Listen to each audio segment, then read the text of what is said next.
Hey, how's it going, everyone? Well, today is going to be a pretty busy day. Just surpassed 360,000 miles in the 2015 BRZ. So today is going to be pretty much doing all the servicing, minus the spark plugs.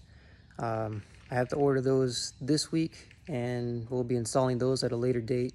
But we'll be doing everything else. We'll be doing engine oil, all the filters, transmission, brake, clutch, and differential. So we'll be doing that today, as well as the coolant. We'll be doing that.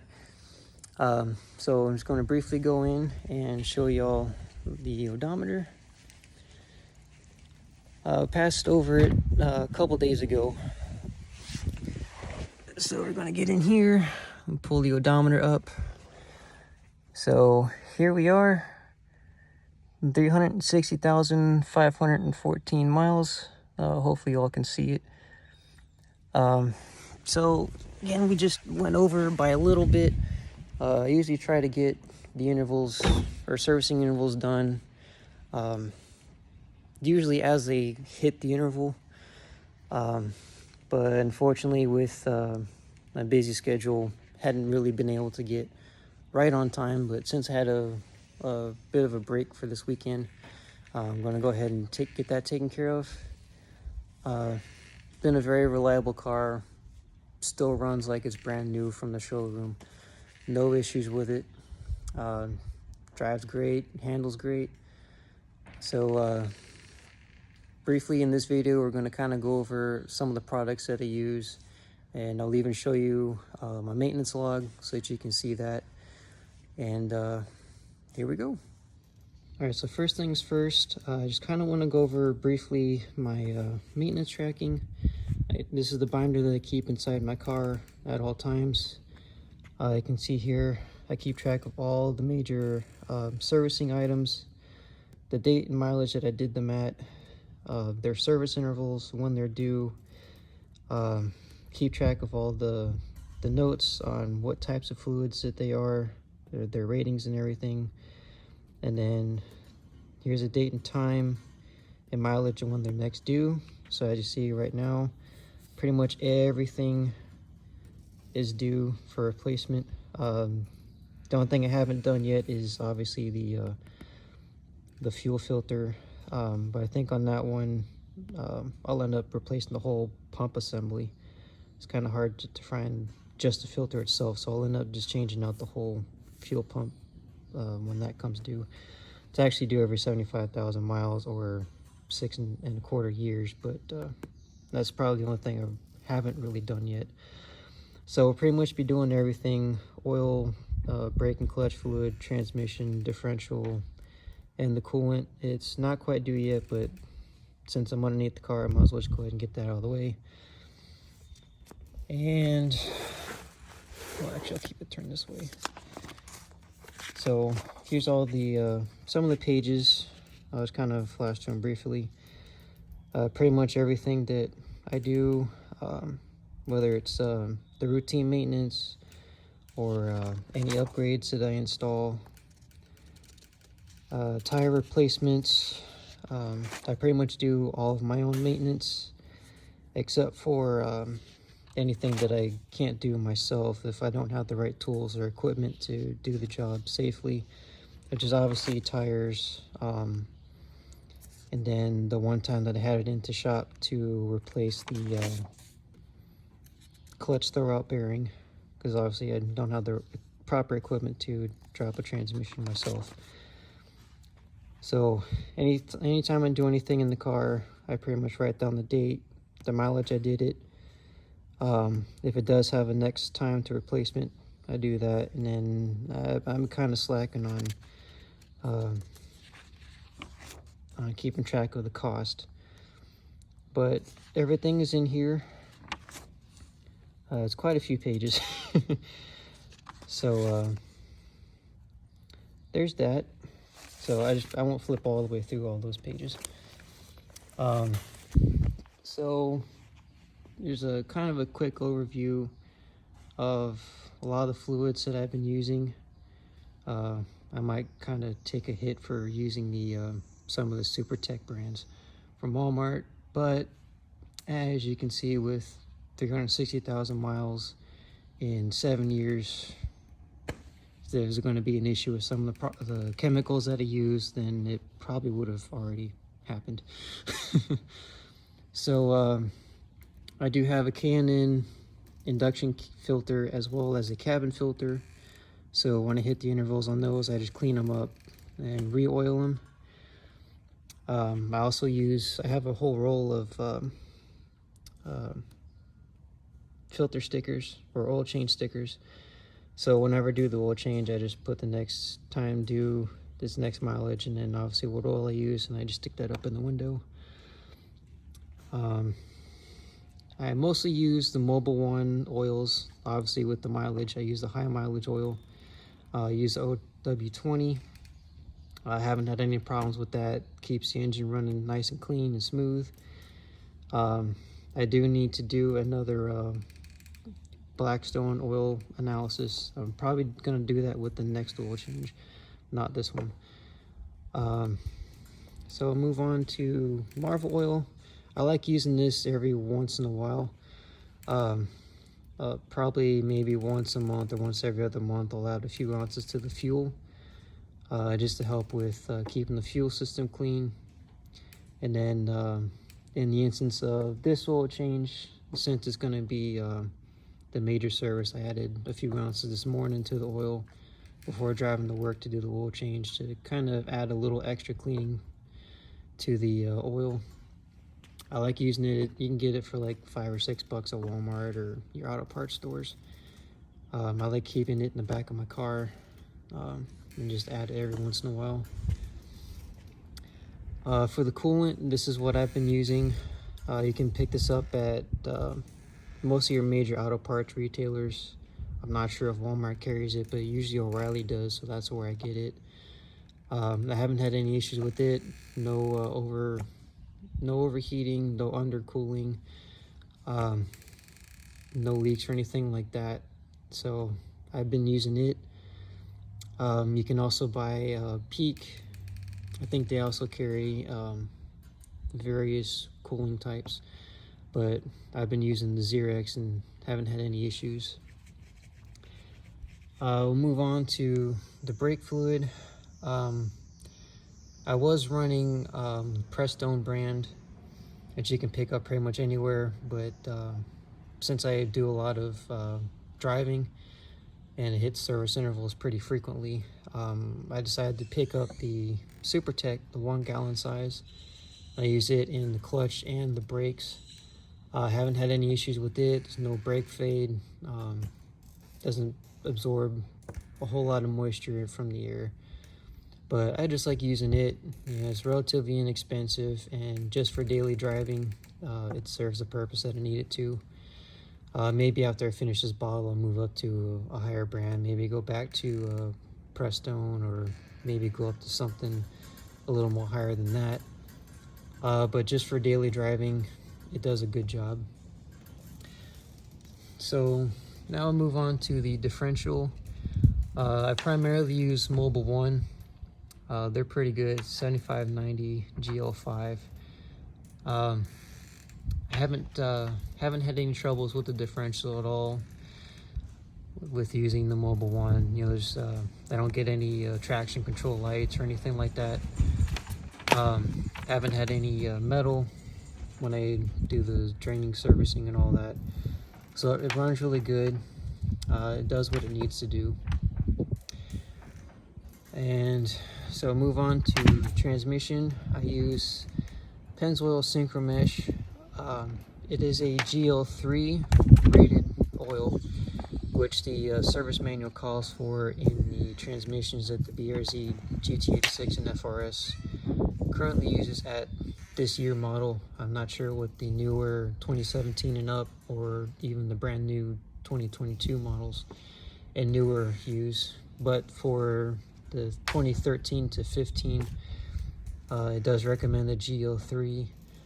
Now, a quick disclaimer: this particular type is recommended for GM and Chrysler transmissions, but it does say you can use it in others. So since it is a GL3, I pick it up whenever I can find it at the auto parts store. So usually they only put like 1 or 2 bottles out at a time. So whenever I find it, I grab it and buy a bottle. So I haven't had any issues with the with shifting at all, regardless of the ambient temperature. I previously lived in Florida pretty much my whole life until a couple years ago when I moved here to Texas. So Florida, it never really got below like maybe 40 degrees, and then maybe its highs would get mid to upper 90s. So in hot weather, it does great. And again, I don't have any lights that come on the dash. But since moving to Texas here a couple years ago, it does get kind of cold. You know, drop down into the upper teens, lower 20s during the winter. And for the summers, it gets up to about 100 degrees, maybe a little bit higher. So I haven't had any troubles with shifting. There's no grinding, no gear lockouts. From anywhere from down to the 20 degrees that it hit during the winter to up to the 100 degrees that it's been getting during the summer. So I've had no issues with it, and there's no metal in the oil when I drain it for servicing. I know a lot of people prefer like Motul or Redline or some other higher brands like that that are more of a GL4. But again, most of those drivers do track days or autocross or a lot of high-spirited driving. I don't do that. I mean, I'll do like spirited driving every now and then, but for the purpose of just daily driving, this product does really well. It's like maybe $7 or $8 at the auto parts store per bottle if you can find it. Otherwise, ordering it online, the prices are a little bit higher since a lot of places don't carry this one too much anymore.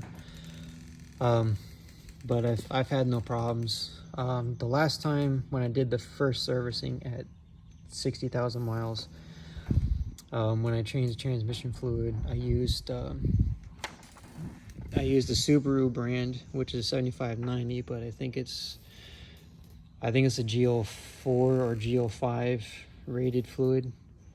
And when I first used it, I ended up having grinding issues going from first to second and colder, you know, when the oil was still cold.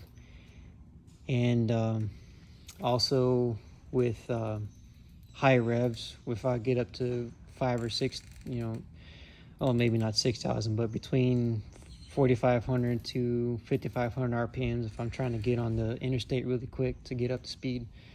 Going from 5th gear to 6th gear, I would actually get locked out and it would grind while trying to get into gear. So I'd have to wait until the RPM dropped down enough to where I could actually get the transmission to go into 6th gear.